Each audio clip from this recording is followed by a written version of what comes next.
大家好哈，大家跟大家补一下，因为上次在4月份还是4月底的左右的时候哈，我有告诉大家，我们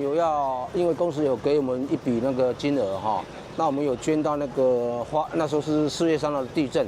啊，那我们有把这笔钱捐出去，啊，我一直忘记把这个款项哈跟大家报告了哈，现在大概看一下哈，来。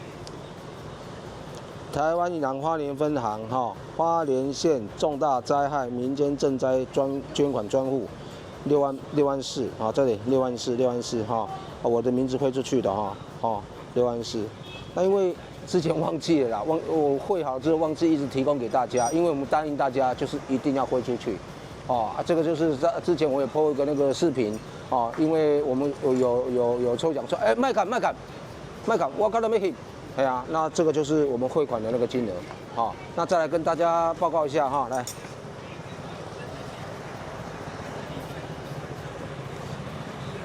那一天我们本来那个这台8代本来就 PO 之后就秒杀，那因为它有一个声音有记得大家我那时候拿一个听诊器在听那个声音，就是这一台那它原本它第一个声音是在这个地方，我们一直听是在这个地方，那我们一直找不到什么原因，有网也换，什么都换，那后来就是上一个车主很不小心把火星塞的那个头掉到里面去，致使它第一缸磨损。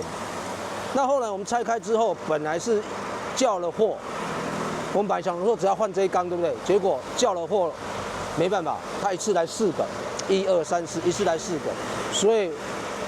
我们就干脆就4个都全部都换了，所以他现在这个车，他的那个活塞那边等于都是新的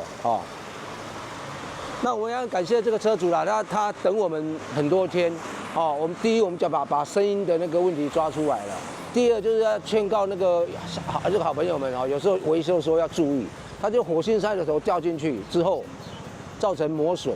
那我们一直在抓那个声音，后来是真的是那个火星塞头掉进去了，那就是说我们本来是叫一个活塞。因为它坏一个嘛，我们本来叫一个，结果我们叫材料商，不管它原厂或是外面的厂，一次都要4个。那我们想说，那干脆4个都把它换一换了。那因为车主今天晚上来交车，但是对他真的很不好意思，当然他也很有